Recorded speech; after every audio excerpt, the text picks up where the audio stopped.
एक special reaction काल त्याला दिली, जेणेकरून त्याला आठवणीत राहील की राणे का घर को कुछ तोडा नाही, अभी तेरे मातोश्री दो की बारी आहे. आणि आता बघू टप्प्याटप्प्याने काय होतं पुढे. भाजप आणि शिंदेने भाजपसाठी आता ही मुंबई अदानींच्या घशात घालण्याचा प्रयत्न केलेला आहे आणि त्यात यश मिळालेलं आहे. हो, म्हणजे संजय राऊत म्हणजे चंगेज मुलतानीच्या घशात टाकणं चालत असतं. कोण बुरखेवाली बनत असली तर चाललं असतं, पण ज्या अदानींच्या माध्यमातून महाराष्ट्र मुंबईचा विकास सुद्धा होईल ते हे ना चालत नाही. आणि म्हणून कधीही चंगेज मुलतानी या जिहाद्यांच्या घशात घालण्यापेक्षा आता मुंबईचा विकास जे करू शकतील त्यांच्या खांद्याला खांदा लावून आम्ही काम करू. संजय राऊत म्हणत आहेत की एकनाथ शिंदे जयचंद झाले नसते तर मुंबईत भाजपचा महापौर बसला नसता. हे पण तर गद्दारच आहेत ना. ज्या शिर्केनी संभाजीराजेंची माहिती मुघलांना दिली आणि आमच्या संभाजीराजेंना संगमेश्वरला पकडलं, त्यांच्यामध्ये आणि ह्या ठाकरे बंधू आणि त्यांच्या पिल्लावळमध्ये जास्त काय फरक नाही. कारण का पाकिस्तानमध्ये बसलेल्या अब्बाची स्क्रिप्ट हे इथे मुंबईमध्ये वाचून दाखवत होते. याने ना हिंदूंमध्ये फूट पाडण्यासाठीच या ठाकरे बंधूंना सुपाऱ्या दिल्या होत्या. म्हणून दुसऱ्या लोकांना नाव देण्यापेक्षा ना तुमची आता दाढी कुरवळणारे जे तुम्ही ज्यांची दाढी कुरवळत होते ना त्यांना जाऊन आता उत्तर द्या. उद्धव ठाकरेंना मराठ्यांच्या उपमेमध्ये संजय राऊत बसवता आहे तर मराठ्यांची अरे मराठ्यांची उपमा तू आम्हाला सांगतो का? मी 96 कोळी आहे, मला सांगू नको मराठ्यांची उपमा. पण जे त्यांनी संगमेश्वरमध्ये आमच्या संभाजीराजेला का पकडलं?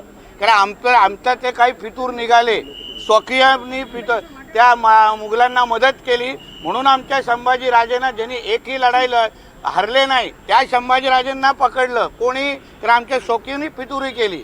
असंच या हिंदू समाजाच्या विरोधात हे आमचेच स्वकीय आमच्या विरोधात गेले, कळलं ना. आमचे त्या जिहाद्यांबरोबर मांडीला मांडी लावून बसले. चंगेज मुलतानी, रशीद खान मामूचे दाढी कुरवळत बसले ना, त्याबद्दल बोललेलो आहे.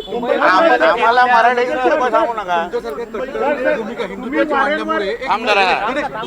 कट्टर हिंदुत्व भूमिका मांडली पण तरी देखील एमआयएमला फार मोठं यश दिसून येईल सगळीकडे. म्हणजे मुंबई महापालिकेत मांडली म्हणजे आमचे हिंदू मत ताकदीने हिंदू समाजाला जे काही संरक्षण पाहिजे होतं, समोरून बुरख्यावाली काय भाषा होत होती, को पंतप्रधान बिठाएंगे, त्याने अमरावती सभेमध्ये तर त्या हिरव्या साहेब ओवैसीने तर धमक्या देण्याची सुरुवात केलेली.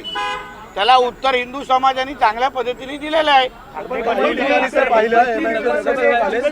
हिंदू मत विभागला गेल्यामुळे एमआयएमला फायदा झाला. ते आता हिंदू स्थानावरती शिवसेना आणि भाजपचे उमेदवार होते म्हणून तर बोलतो ना. हिंदू समाजाने ह्याच्याबद्दल विचार करून येणाऱ्या निवडणुकीमध्ये ना फार विचारपूर्वक भूमिका घेतली पाहिजे.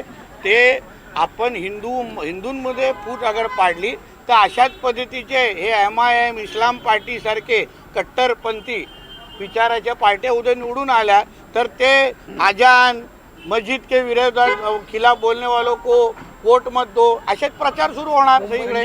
असे म्हणतात की मराठी माणूस जो आहे तो आमच्या सोबत आहे. जे यश आम्हाला जे यश मिळालेलं आहे त्यावरून सिद्ध होतंय की मराठी माणूस आमच्या सोबत आहे असं संजय राऊतांचं. काल संध्याकाळ जरा उशीर झाला ना, थोडा वेळ द्या त्यांना जागण्यासाठी. जरा ते काय 90चा इफेक्ट आहे. आता मतांच्या ध्रुवीकरणाबद्दल जे सांगितलं सर, तर मुंबईमध्ये 27 मुस्लिम नगरसेवक होते.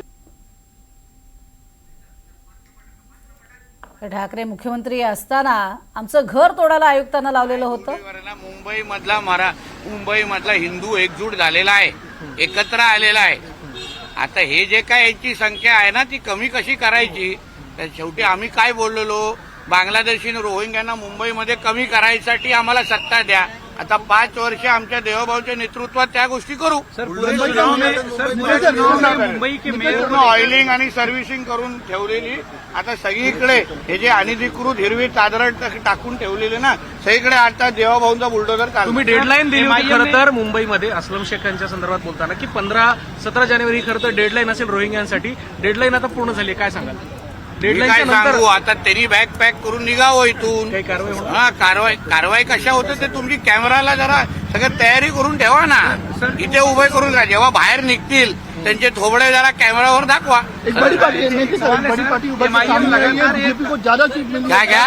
बीजेपी को ज्यादा सीट मिली है इस बार, क्या कहेंगे इसको? अच्छी बात इससे 89 सीट मिली है बीजेपी को इस बार सबसे हाँ, तो क्योंकि मुंबईकरों ने, राष्ट्रभक्त लोगों ने हमारे भारतीय जनता पार्टी और महायुति को साथ दिया है, आशीर्वाद दिया है, और इसके मुझे विश्वास है आने जो विकास और सुरक्षा 2 मुद्दे पे हम लोग जो लड़े थे ना, उसके ऊपर हम जरूर काम करेंगे और मुंबई का विश्वास और उसको मजबूत करेंगे ताकि आने वाले अगले चुनाव में हम 100+ जा सकेंगे. संजय राउत ने जिस तरीके से एकनाथ शिंदे को जयचंद, मला कळतच नाही, एक जण बोलला तर बोलणार. संजय राउत ने जिस तरीके से जयचंद एकनाथ शिंदे को बुलाया है, कैसे देखते हैं इस चीज को? वो अभी उन दोनों के आपस में पूछो ना. शिवसेना जो उनके शिंदे गुट के जो प्रवक्ता है उसके बारे में जवाब